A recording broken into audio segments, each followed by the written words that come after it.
Hello again, Tom Ellsworth, the BizDoc with Numbers Scream, where the words talk but the numbers scream, and we tell you what the numbers are screaming. This week, 5 big topics. First, who gets the chair? The Fed chair, not the electric chair. We're going to tell you who's in pole position and what does that mean for us as the new Fed will be running the numbers. Then, household debt. Believe it or not, debt levels are still normal. We're going to show you some very interesting stats. You can see why, in an age of affordability on everyone's mind, why is debt still normal? And then sentiment, consumer sentiment slips, but not spending. We've got some interesting data on that to show you. Finally, lottery fever is still out there. So if America's short on cash, they're not short on lottery tickets. Seems to be a non sequitur, but that's what's happening. And lastly, the cuts are coming, and we'll tell you what the chances are of that Fed cut coming up in the next day. This week.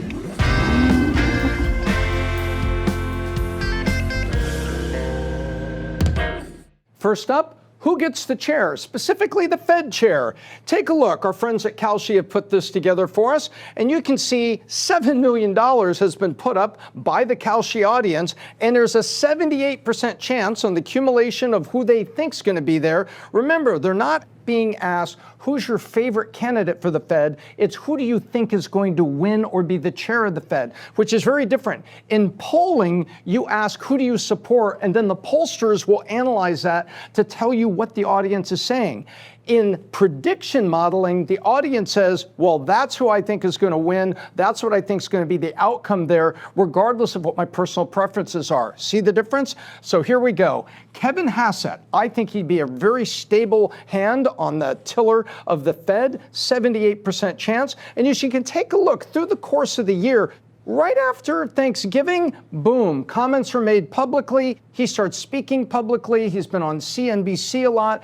All the way it comes up here, we come here, and then more is said right after Thanksgiving, boom. So it was a 7-day. This is 7 days here around Thanksgiving, bang, and now today we're sitting at 78% chance Kevin Hassett will be the next chair of the Fed. He gets along well with Trump. He looks like he's going to be one that keeps a steady hand while giving some lower interest rates to the debt markets, to the mortgage markets, and of course, paying the national debt itself. So get used to the name Kevin Hassett.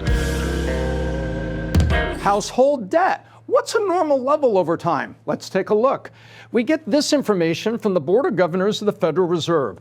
Over the course of time, this is 2005, 2025, so this is 20 years, what percent of the household debt service payments as a percent of personal income? In other words, if you make $100 a month, say, for round numbers, that'd be very small, what percent is spent on debt? Well, over time, it was 14%. It came down almost 10% here during COVID, because remember, during COVID, debt went way down as people took government checks and paid down credit cards, so debt was actually down. Now it's back to 11.2%. Wait a minute. We're hearing that it's tough affordability right now. We're hearing that people are blaming inflation, even though inflation is down. What's going on? I'll tell you what's going on. What's going on is household debt level is not equal to affordability or inflation. Affordability is going to the grocery store and struggling. It's seeing your electric rates go up. It's seeing maybe fuel costs be up higher than you want as a long-term effect on inflation. It's not that they've gone up in 2025, it's that they haven't gone down from the levels that they jumped up in 2023 and 2024. So that affordability and inflation crisis that happened is not equal to debt. Americans are actually keeping their debt around 11% of disposable income. In other words, the debt payments are about 11%. Now, this is household debt service, which doesn't include cars or mortgages. Those could make this percent higher. But really, this is the area to be concerned about, because whether it's a mortgage or a rent, you have a home expense. That's your household. And it's hard to have a car these days without a car payment. So that's pretty typical. Now, being sensible about which car, how much, how big, that's for personal judgment. You hope that people are being conservative.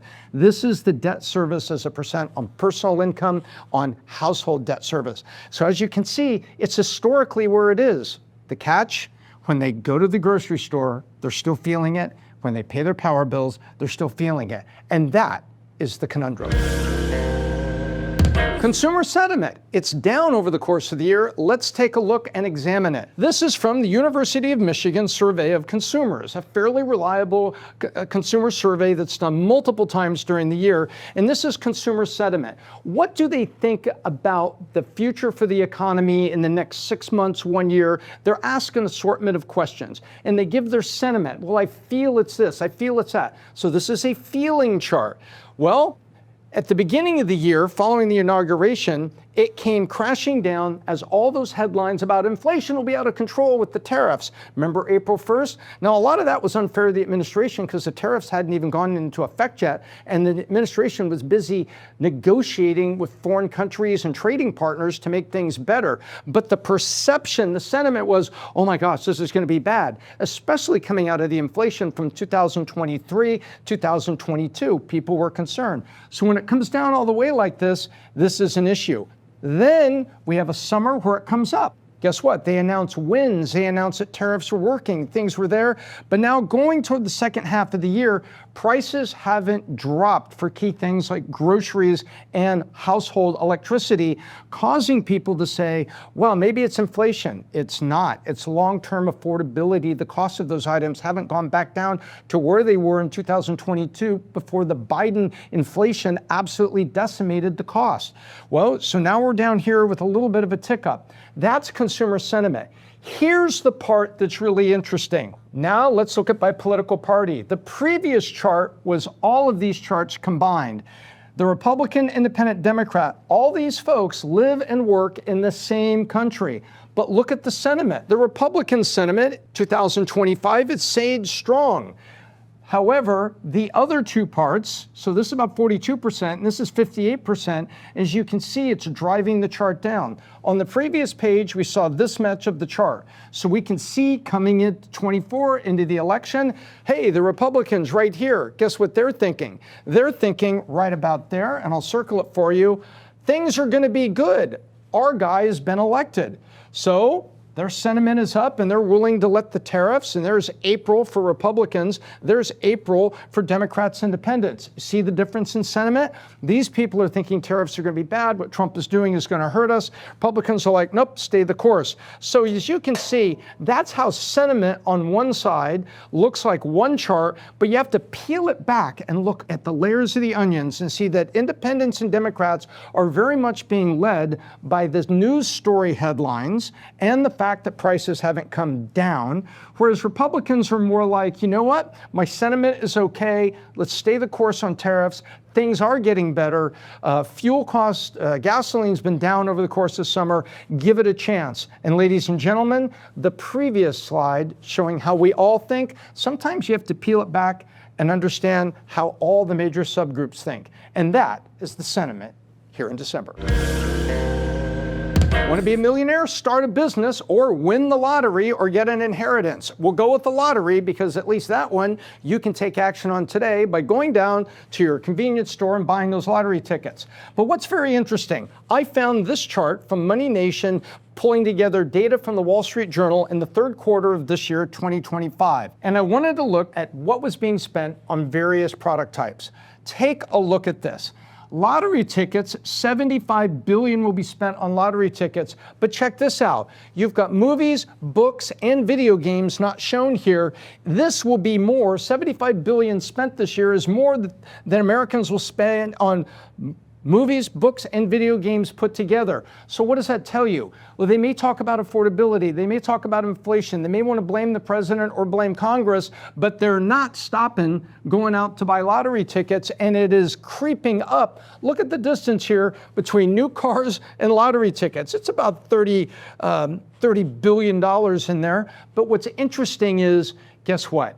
If we were in a real recession or on the edge of a depression, and a lot of words that are being used by the media right now, people would be forced to be spending less on lottery tickets because it's gallon of milk, lottery ticket. I'm taking the gallon of milk. There may be challenges in the economy, but the consumers are still spending on lottery tickets, which certainly is a discretionary item if there ever was one. The cuts are coming. The cuts are coming. That's what we've been talking about all the second half of this year from the Fed. And we have a Fed meeting coming up in the next day or so, and we expect a cut. What do we expect? We believe there's a 93% chance we will get a cut. Take a look at this journey of where we've gone this year. First of all, our friends at Kalshi provided this. $23.5 million has been put up by the Kalshi audience, all predicting, is it going to be 25 basis points or maintain the rate? Maintain was in blue. As you see, when it started, they were really close together. Then we had this all the way up through mid to the end of October. We were up at about 78%, 77% where we are now. Then there was a dip and we dropped way down as we went into November, people thinking economic data is coming out, we may not get our rate cut. And this was what the prediction market was doing, the summation of what people believe is going to happen. And as you can see, the blue line here is Fed maintains rate. Well, guess what? There was a time here we were up at 50, 60. I think this was 72% chance right before Thanksgiving that people believed the Fed would maintain the rate. There would be no cut. But we all went for turkey and came back, and look how these just separated. So after this period of uncertainty where we go up to 77, down, there will be no cut. Suddenly, 77% chance, no cut whatsoever, and then we bounce back up to where we are at 93%.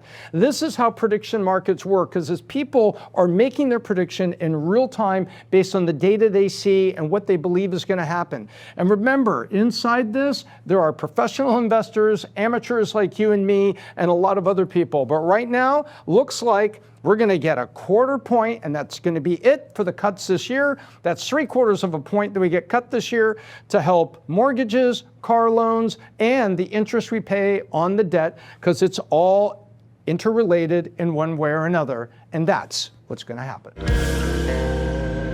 That's the number screened this week. If you want us to take a look at your company and see why your numbers are screening, contact Bet David Consulting. We are happy to sit down and show you how some of the educational programs like the Business Planning Workshop and the Vault Conference itself can help you with all of that. And we have monthly masterminds and elite masterminds to help provide guidance to those of you that are running a business and striving to make things better tomorrow than they are today. As for me, I'm Tom Ellsworth, the BizDoc, and I hope I left you better than I found you.